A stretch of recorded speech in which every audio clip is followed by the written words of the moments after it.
Hello guys, for today's video po, ituturo ko naman po sa inyo kung paano maalis po yung watermark ng CapCut sa mga video natin after po natin mag-edit. Pisahan na po natin. Punta lang po ito sa ating CapCut apps.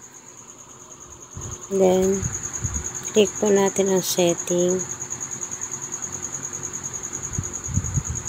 Kung may nakikita po kayong default ending, i-off nyo lang po yan katulad ng ginawa ko. Yan. I-off, i-discard lang po natin. Ganyan. Then, back na po tayo. Try po natin. Mag-add po tayo ng new project.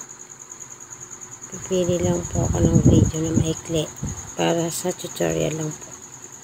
Thanks for watching. Thanks for watching.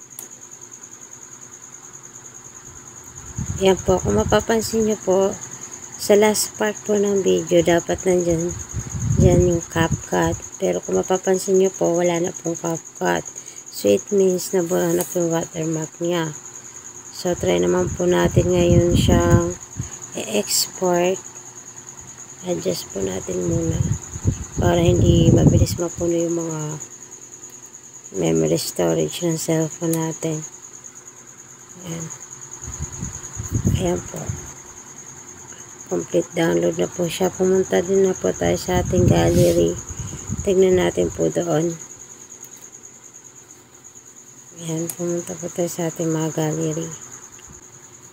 Ito na po yung inedit natin kanina na video.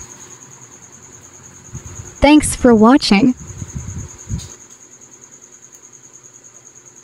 O, diba? Wala na pong watermark. Ganun lang po kasimple, guys. Sana po nakatulong po sa inyo.